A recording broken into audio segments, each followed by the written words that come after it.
दोस्तों नमस्कार। कल 5 राज्यों के चुनाव के रिजल्ट आने वाले हैं। टीवी मीडिया, गोदी मीडिया एग्जिट पोल बता रही है, एक नैरेटिव खड़ा कर दिया है कि लोगों का, कार्यकर्ताओं का ध्यान और जगह पे चले जाए और ओपिनियन पोल और एग्जिट पोल देख के कार्यकर्ता मायूस हो जाए, नाराज हो जाए। इसी वजह से मैं आपको अपील करना चाहता हूं कि लास्ट तक मतदान के गिनती के समय वहां जगह छोड़ना नहीं है। सभी विधायकों को और कांग्रेसी कार्यकर्ताओं को आखिरी वीवीपीएटी की गिनती जब तक बाहर न आ जाए तब तक वहां से आपको हिलना नहीं है। और गड़बड़ी की होगी तो हो गई होगी, आप और मैं कुछ नहीं कर पाएंगे। राजस्थान में 199 में से हम 120 से ज्यादा सीट ला सके ऐसी परिस्थिति है और रिकॉर्ड बनने वाला है। 25-30 साल से जो परिवर्तन होता है, एक बार ये सरकार, एक बार दूसरी सरकार, लेकिन गहलोत जी का जादू और काम बोलेगा इस बार।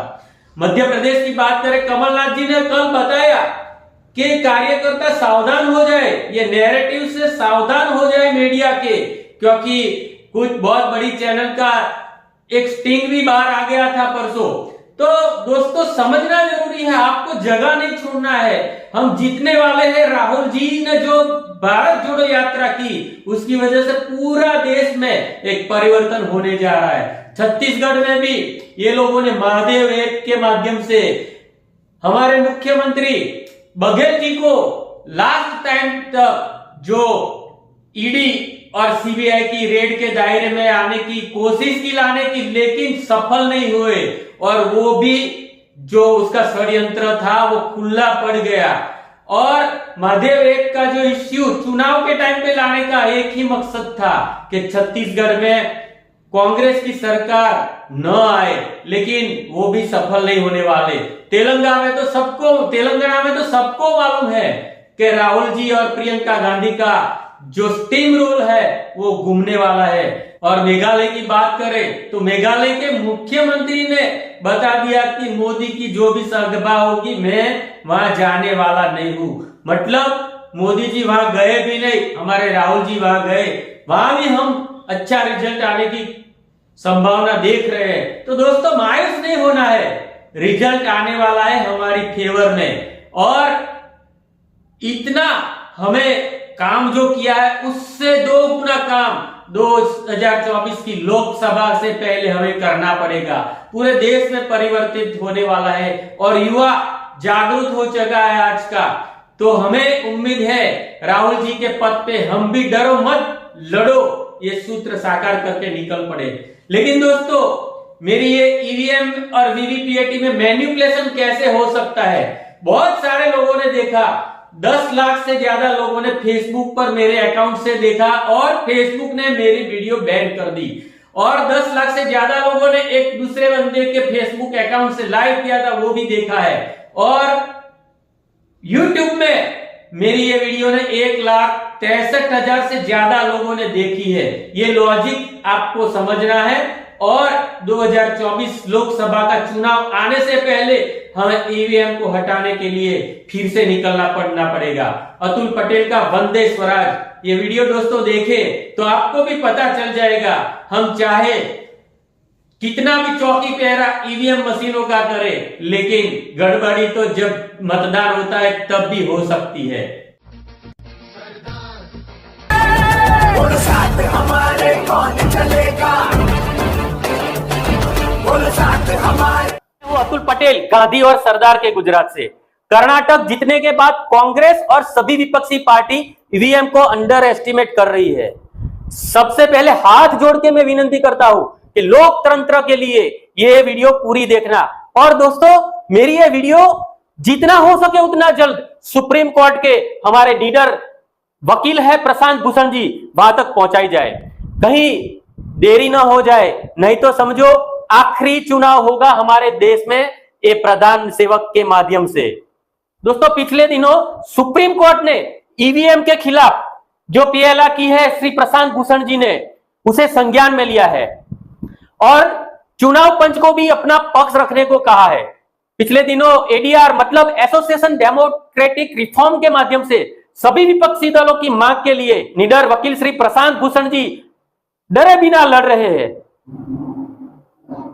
मणिपुर जल रहा है दोस्तों, 26 विपक्षी पार्टी एकजुट हो गई है। कर्नाटक और हिमाचल प्रदेश में कांग्रेस जीत गई है। राहुल गांधी ने भारत जोड़ो यात्रा करके पूरे भारतवर्ष को आंदोलित कर दिया है। देश भर में सत्याग्रह का माहौल आज खड़ा हो चुका है। लेकिन लोकसभा आते आते कुछ ऐसी घटनाएं गोदी मीडिया के माध्यम से पूरे देश के लोगों के दिमाग में घुसाई जाएगी और ओपिनियन पोल और एग्जिट पोल के माध्यम से लोगों को मानसिक रूप से तैयार कर देगा मीडिया कि भारतीय जनता पार्टी और नरेंद्र मोदी जीतने जा रही है। लेकिन उसके पीछे जो सबसे बड़ा खेल होने की संभावना है और लोग समझते हैं वो ईवीएम मशीनों का खेल है। यदि साहब की छाती 56 की है ना, तो बैलेट पेपर से चुनाव करके दिखाए तो पता चल जाएगा साहब 100 सीट के ऊपर नहीं जाएंगे। दोस्तों पूरी वीडियो देखना और शेयर करना। ईवीएम के खिलाफ बहुत सारी वीडियो मैंने बनाई है और आंदोलन भी हम लोगों ने किया है। ये सब वीडियो देखने के लिए आई बटन दबाइए जिसमें आपको वीडियो देखने को मिलेगी। और मेरा सबसे बड़ा question, dark glass in EVM VVPAT why? ये वीवीपीएटी का जो डब्बा है उसमें ये डार्क कलर का ग्लास क्यों रखा गया है और उसके पीछे क्या क्या मायाजाल खेल सकते हैं, वो मैं आज आपको लाइव डेमो और कुछ एग्जाम्पल देके समझाने की कोशिश करूंगा। दोस्तों मैंने 20 मई 2019 को एक पिटीशन बाय पोस्ट से फाइल किया था, उसका कॉपी भी मैं वीडियो में बता रहा हूँ और डिस्क्रिप्शन में मैं कॉपी रखूंगा, जो भी प्रशांत भूषण जी तक पहुंच जाए ऐसा करना है। पिटीशन का टाइटल है public interest petition under article 32 two conduct vote counting through VVPAT paper slip only in accordance with the right to privacy judgment and the evidence act. 2 दिन पहले ये हमारे कांग्रेस के जो प्रवक्ता है मुख्य पवन खेरा जी ने खराब वीवीपीएटी के बारे में बात की और बताया कि 2019 का चुनाव पूरा 37% खराब वीवीपीएटी से हुआ।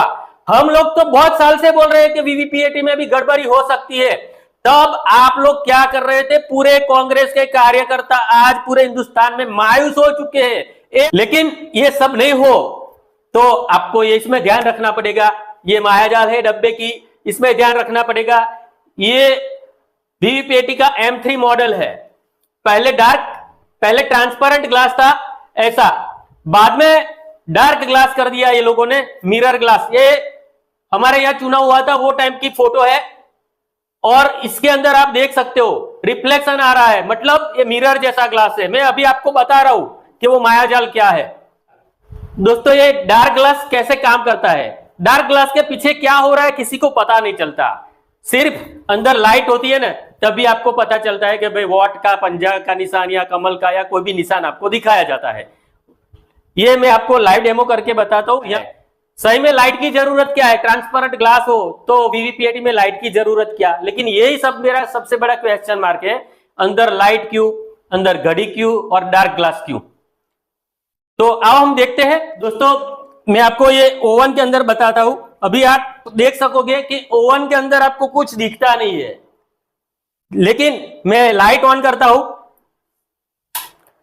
देखो क्या दिखा आपको? कांग्रेस का निशान पंजा। मतलब ये लाइट और डार्क ग्लास की मायाजाल सबको समझनी पड़ेगी। और फिर से एक बार देख लीजिए, लाइट अंदर नहीं होती है तो किसी को कुछ पता नहीं होता, मतलब लाइट बंद होने के बाद अंदर कुछ भी हो सकता है। लाइट चालू हुआ तो आपको ये निशान दिखेगा। तो दोस्तों चलो हम लाइव डेमो, जो हमारे गुजरात के सॉफ्टवेयर इंजीनियर है और राहुल भाई मेहता है नाम, उसने बहुत पहले डेवलप किया है और वो ईवीएम के लिए बहुत लड़ चुके हैं। तो आप ये वीडियो देखें, राहुल मेहता ने क्या लॉजिक बताया है और कैसा सॉफ्टवेयर बनाया है, उसके माध्यम से आपको भी पता चले कि ऐसा भी हो सकता है। तो आज आपको डेमो करके बताएगा लाइव कि कैसे वीवीपीएटी में कोई मैनिपुलेशन हो सकता है, चाहे कोई भी सिंबल हो, कितने प्रतिशत मैनिपुलेशन करता है। तो ये राहुल जी आपको डेमो करके बताएंगे। बताइए राहुल जी। और ये मैं डेमो बताऊंगा कि किस तरह से वीवीपैट का प्रोग्राम अंदर से कागज की पर्चियां भी बदल सकता है। इलेक्ट्रॉनिक वोट तो बदल ही सकता है, पर कागज की पर्चियां किस तरह से बदल सकता है। तो ये मैंने इंस्ट्रूमेंट बनाया डेमोस्ट्रेशन के लिए, और ये मेरा प्रोग्राम यदि इलेक्शन कमीशन के वीवीपैट में डाला जाए, इलेक्शन कमीशन मुझे वीवीपैट दे नहीं रहा, लेकिन उसके वीवीपैट में ये प्रोग्राम डाल के, या तो पहले से ही डाला हुआ होगा, मैं उनके वीवीपैट में भी कागज की पर्चियां बदल सकता हूँ। अब पहले मैंने ये डेमोस्ट्रेशन देने के लिए यहाँ पे 3 कैंडिडेट खड़े रखे हैं। पहला कैंडिडेट है बनाना यानी केला, दूसरा कैंडिडेट है एप्पल सेब, और तीसरा कैंडिडेट है वाटरमेलन तरबूज। ये 3 कैंडिडेट है, और जब वोट दिया जाएगा तो आपको यहाँ कागज का पर्चा दिखेगा। अभी खाली है ये वीवीपैट, आपको इसके थ्रू कागज का पर्चा दिखेगा, जैसे आपको वोटिंग के समय दिखा था। तो पहला वोट मैं देता हूँ केले को, तो ये केले का बटन दबा रहा हूँ। तो यहाँ देखिए पहले वोटर को क्या दिख रहा है कांच के आसपास। तो पहले वोटर को देख सकते हैं आप, पहले वोटर को वीवीपैट ने केले का कागज का पर्चा प्रिंट करके दिखाया। कागज का पर्चा देखा, उससे संतुष्टि हो गई, वो कंप्लेंट नहीं करेगा, आगे निकल गया। अब दूसरा वोटर आता है, वीवीपैट के सामने खड़ा रहता है, यहाँ कुछ नहीं दिखा उसको, उसने केले को वोट दिया, और वीवीपैट ने भी उसके कागज का पर्चा छापा, और वो पर्चा है केला, आप देख सकते हैं। तो दूसरा वोटर भी कंप्लेंट नहीं करने वाला। तो अब मैं आपसे पूछूंगा कि ये वीवीपैट में से सेब के पर्चे कितने निकलेंगे, तो आप कहेंगे 0, क्योंकि एक भी वोटर ने एप्पल को तो वोट दिया नहीं था। और केले के पर्चे कितने निकलेंगे, आप कहेंगे 2। तो आप देखिए वीवीपैट में कौन सा पर्चा कितना है, देखिए। तो वीवीपैट में केले का एक पर्चा है और सेब का एक पर्चा है। लेकिन ये कैसे हुआ, पहले वोटर ने केले को वोट दिया था, उसने केला देखा था, दूसरे वोटर ने भी केले को वोट दिया, उसने भी केले का पर्चा देखा था। तो 2 केले के पर्चे आने चाहिए थे, लेकिन केले का पर्चा सिर्फ एक आया और एक सेब का पर्चा आया। तो ये डेमो मैं एक बार फिर से दिखाता हूँ आपको। देखो इसमें मेरी हाथ की सफाई नहीं है, प्रोग्राम की सफाई है। मैं यदि यहाँ से निकल जाऊँ और दूसरा आम आदमी आके डेमो करेगा तो भी इसको मैनिपुलेशन दिखेगा। और ये मेरा प्रोग्राम आप भारत के 10 लाख वीवीपैट में डाल दो, पहले से ही डाला हुआ है, तो 10 लाख वीवीपैट आपको ये कमाल करके दिखाएंगे। तो फिर से मैं वोट देता हूँ केले को। तो आप देखिए कांच के आर पार आपको क्या दिखा, आपको पहले वोटर को केला दिखा, 6 सेकंड तक लाइट जली, उसको संतुष्टि हो गई, वो आगे निकल गया। अब दूसरा वोटर खड़ा है, अब वो दूसरा वोटर मानो केले को वोट देता है, तो वीवीपैट ने कागज का पर्चा छापा, लाइट करके दिखाया, कागज का पर्चा केले का ही है, तो दूसरा वोटर भी कंप्लेन नहीं करेगा। तो इसमें से 2 केले के पर्चे निकलने चाहिए थे, लेकिन आप देखिए कौन सा पर्चा निकलते हैं, केले का सिर्फ एक निकला, एक एप्पल का। तो ये जादू कैसे हुआ कि ये पुराना वीवीपैट है जून 2017 के पहले का। इसमें आप देख सकते हैं कांच का रंग सफ़ेद है, आर पार दिखे वैसा सामान्य कांच है, कलरलेस ट्रांसपेरेंट। और ये वीवीपैट जून 2017 के बाद का, उसमें कांच का रंग काला है और आगे से आईना है। ये मैं फ़ोटो ले रहा था तो लाइट चालू थी, तो इसने पूरा फोटो लाइट रिफ्लेक्ट कर दिया। आप देख सकते हैं इसमें मेरी उंगलियां और मेरे मोबाइल का फोटो आ गया, और ये कांच में, और अंदर से पीछे से कांच है, यानी पीछे जब लाइट होगी तभी दिखेगा कि कागज पे क्या छपा है। तो ये काले कांच से क्या फर्क पड़ता है बताता हूँ। आइए देखिए, ये वीवीपैट अभी खाली है, तो अभी मैं ये खुला रखूंगा आपको समझाने के लिए। मैं केले को वोट देता हूँ, केले को वोट देता हूं मैं, तो अभी इसने केला छापा, लेकिन अभी दिखेगा नहीं, लाइट बंद है। अब लाइट चालू हुई तभी दिखेगा, क्योंकि ये कांच का रंग काला है और आगे से मिरर है। अब लाइट बंद हुई, लेकिन इसको वोट चोरी करना था, इसलिए प्रोग्राम ने क्या किया, केले का पर्चा छापा था लेकिन काटा नहीं, छापा, लाइट चालू की, वोटर को दिखाया लेकिन काटा नहीं। अब क्या किया, दूसरा वोटर आया, उसको ये पर्चा दिखेगा नहीं क्योंकि कांच का रंग काला है और आगे से आईना है। अब मैं खुला रखता हूँ, दूसरे वोटर ने केले को वोट दिया, तो वीवीपैट ने क्या किया, इसने सिर्फ लाइट चालू की, इसने छापा कुछ नहीं, यानी पहले वोटर का पर्चा पहले और दूसरे दोनों को दिखा दिया। अब कांच काला है, दिखेगा नहीं, लाइट बंद हो गई, देखते हैं अंधेरे में क्या करता है। अंधेरे में एप्पल छापा, लेकिन ये एप्पल छापा वो दिखेगा नहीं क्योंकि कांच का रंग काला है, तो एप्पल छाप दिया। तो फिर से मैं बताता हूं कि ये वोट बदली कैसे हो रही है, कागज के वोट की बदली। कागज की वोट की बदली ऐसे हो रही है कि पहला वोटर आता है, मान लो वो केले को वोट देता है, तो वीवीपैट केला का पर्ची छापता है, लाइट चालू करके दिखाता है, लेकिन पर्ची को काटे बिना लाइट बंद कर देता है। अब पहले वोटर को पता नहीं है कि पर्ची कटी नहीं, दूसरे वोटर को भी पता नहीं है कि भाई पीछे पहले से एक पर्ची छपी हुई है।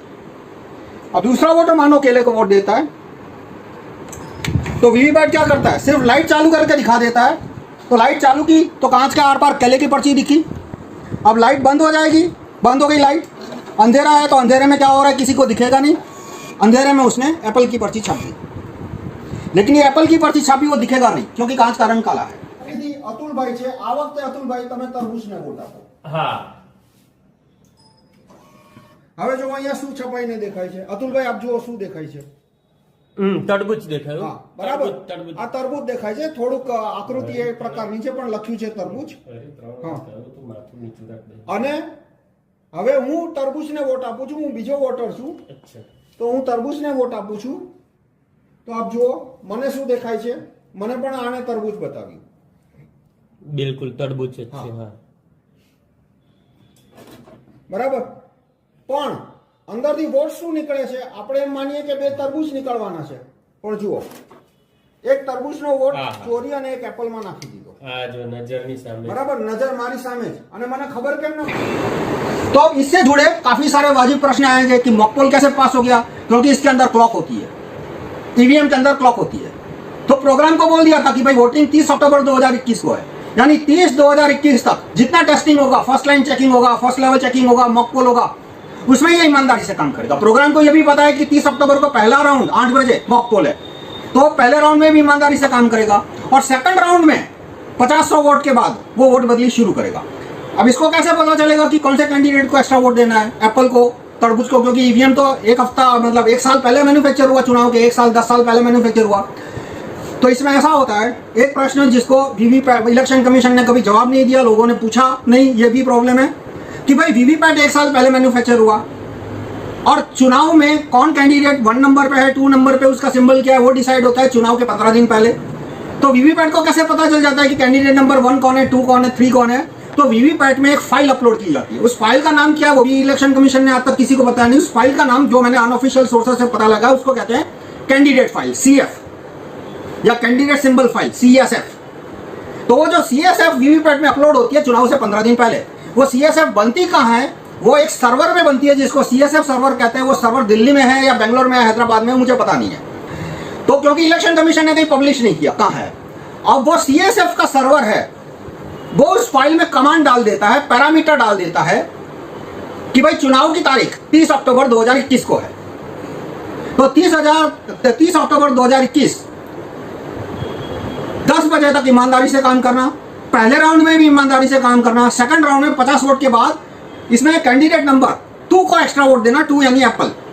तो वो कमांड है, पैरामीटर है, वो CSF कैंडिडेट सिंबल फाइल में डाल दिया जाता है। कौन डालता है, CSF का जो सर्वर है, CSF सर्वर है, उसका प्रोग्रामर या उसका एडमिनिस्ट्रेटर। तो इस तरह से चुनाव के 15 दिन पहले वीवीपैट को सूचना दी जा सकती है कि चुनाव की तारीख और समय क्या है और किस कैंडिडेट को कितने % एक्स्ट्रा वोट देना है। अब मान लो कि कोई ऐसा बूथ है जहां पे एप्पल को कोई वोट ही नहीं देने वाला, तो फिर वो क्या करेगा, वो केले के वोट तरबूज में ट्रांसफर कर देगा। मतलब इसमें मैनिपुलेशन के बहुत सारे टेक्निक है, वो अलग अलग टेक्निक बहुत लंबा हो जाए। ट्रांसपेरेंसी की बात 24 घंटा इलेक्शन कमीशन चीखता रहता है, वहां सफेद कांच था तो वो कांच हटा के काला कांच क्यों रखा वीवीपैट में, ट्रांसपेरेंसी के नाम पे। और दूसरा मेरा ओपिनियन है काफी सालों से, मतलब 1989 से कि ईवीएम नॉनसेंस चीजें होना ही नहीं चाहिए। और वीवीपैट ने भी बता दिया कि ईवीएम कितना बड़ा नॉनसेंस है, कि ईवीएम इतना बड़ा नॉनसेंस है कि कागज का पेपर आने के बावजूद भी उसकी रिलायबिलिटी खत्म नहीं होती। और दूसरा पॉइंट मैं बताऊंगा कि बहुत सारे लोग कहते हैं कि 25% वीवीपैट की गिनती होनी चाहिए, 50% वीवीपैट की गिनती होती है। मैं कहता हूं भाई 100% वीवीपैट की गिनती करने का भी कोई फायदा नहीं है, क्योंकि चोरी होगी और चोरी पकड़ी नहीं जाएगी। क्यों पकड़ी नहीं जाएगी, जैसे आपने देखा यहाँ पे 2 वोटर आए, दोनों ने केले को वोट दिया, और वीवीपैट ने भी एक केला एक एप्पल छापा, कागज का पर्चा, और जो इलेक्ट्रॉनिक वोट है वो भी बदल के एक केला एक एप्पल हो जाएगा। तो दोनों मैच तो चोरी होने के बावजूद भी दोनों डेटा मैच होने वाले हैं। तो 25% वीवीपैट की काउंटिंग करना ये बहुत ही टाइम पास बात है, ये बहुत ही फालतू बात है।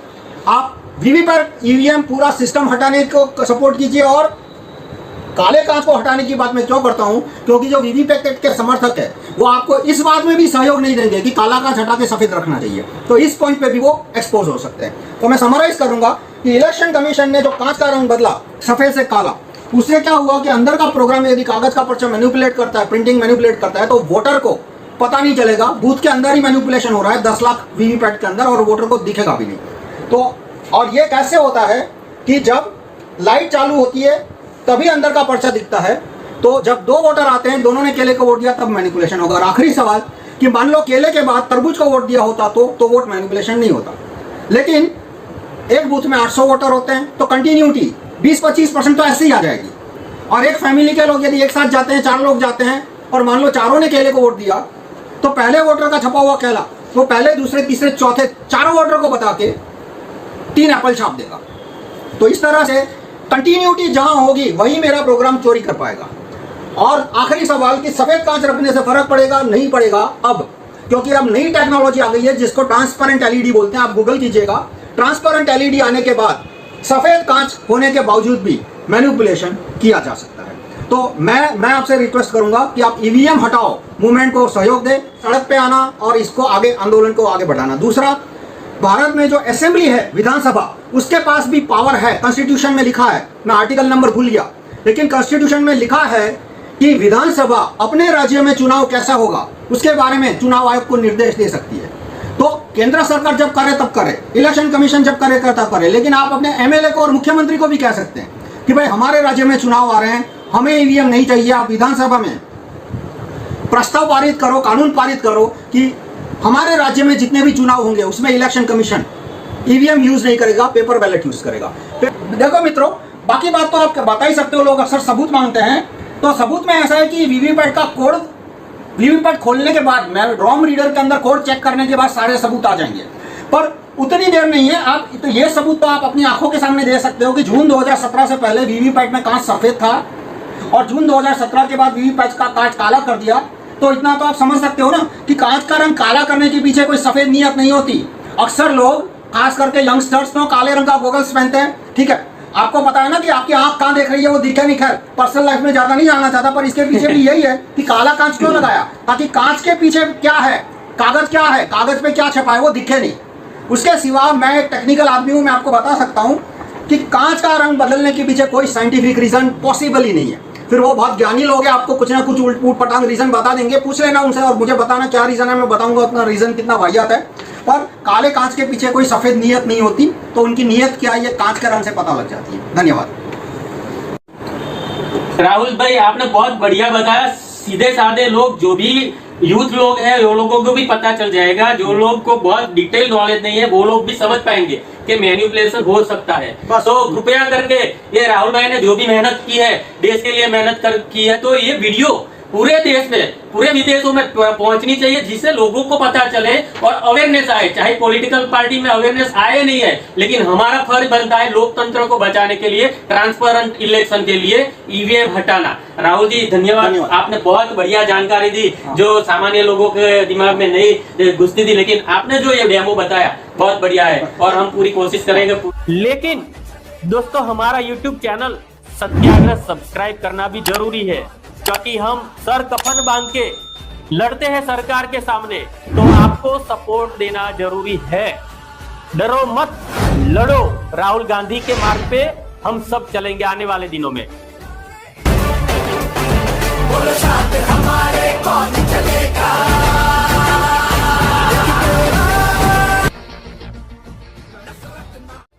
मौसम मिले बढ़ते कदम न रुक पाएंगे, कोई